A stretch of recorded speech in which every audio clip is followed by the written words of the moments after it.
Selamat malam untuk kita semua. Pada kesempatan ini saya akan mempresentasikan tugas mata kuliah pasar modal. Yang pertama, latar belakang. Saham merupakan salah satu jenis surat berharga yang diperdagangkan di bursa efek. Sebagai negara yang sedang berkembang, Indonesia merupakan salah satu negara yang menjadi sasaran bagi para pengusaha, baik dalam negeri maupun luar negeri, untuk menambah kekayaan dengan membeli saham dalam bentuk investasi. Yang berikutnya, rumusan masalah. Yang pertama, apa yang dimaksud dengan saham? Yang kedua, sebutkan apa saja jenis-jenis saham. Yang ketiga, apa saja karakteristik saham. Yang berikutnya, tujuan penulisan. Agar kita lebih memahami dan mendalami pokok pembahasan yang berjudul saham, khususnya tentang pengertian saham, jenis-jenis saham, dan karakteristik saham. Pengertian saham. Dalam bahasa Belanda, saham disebut aandeel, dan dalam bahasa Inggris disebut dengan share. Dalam bahasa Jerman disebut dengan actit, dan dalam bahasa Prancis disebut dengan action. Semua istilah ini mempunyai arti surat berharga yang mencantumkan kata saham di dalamnya sebagai tanda bukti kepemilikan sebagian dari modal perseroan, dengan mana saham perseroan dikeluarkan atas nama pemiliknya.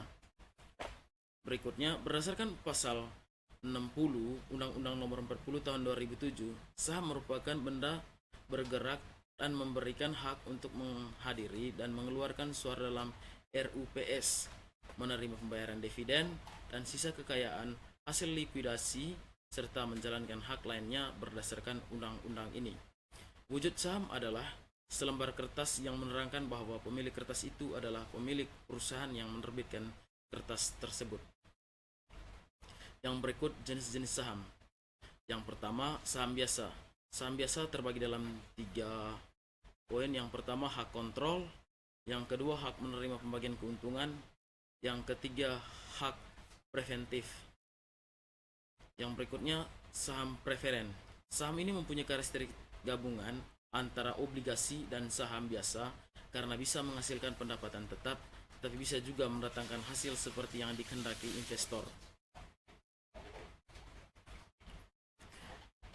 Berikutnya, karakteristik saham.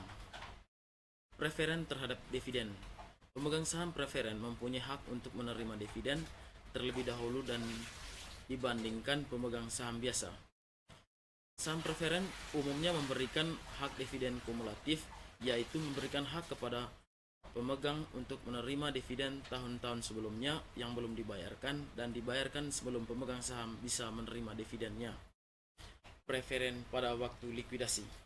Saham preferen mempunyai hak terlebih dahulu atas aktiva perusahaan dibandingkan dengan hak yang dimiliki oleh saham biasa pada saat terjadi likuidasi. Besarnya hak atas aktiva adalah sebesar nilai nominal saham preferennya, termasuk semua dividen yang belum dibayarkan jika bersifat kumulatif. Saham preferen lebih aman dibandingkan saham biasa karena memiliki klaim terhadap kekayaan perusahaan dan pembagian dividen terlebih dahulu, dan pemiliknya akan memiliki hak lebih dibanding hak pemilik saham biasa.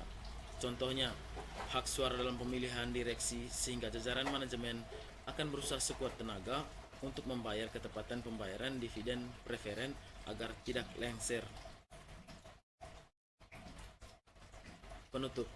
Kesimpulan, berdasarkan pasal 60 Undang-Undang Nomor 40 Tahun 2007, saham merupakan benda bergerak dan memberikan hak untuk menghadiri dan mengeluarkan suara dalam RUPS, yaitu menerima pembayaran dividen dan sisa kekayaan hasil likuidasi serta menjalankan hal lainnya berdasarkan undang-undang berlaku. Suatu perusahaan atau perseroan dapat menerbitkan 2 jenis saham biasa dan saham preferen. Di dalam satu saham memberikan hak kepada pemiliknya untuk menghadiri dan mengeluarkan suara dalam RUPS, berlaku setelah saham dicatat dalam daftar pemegang saham atas nama pemiliknya.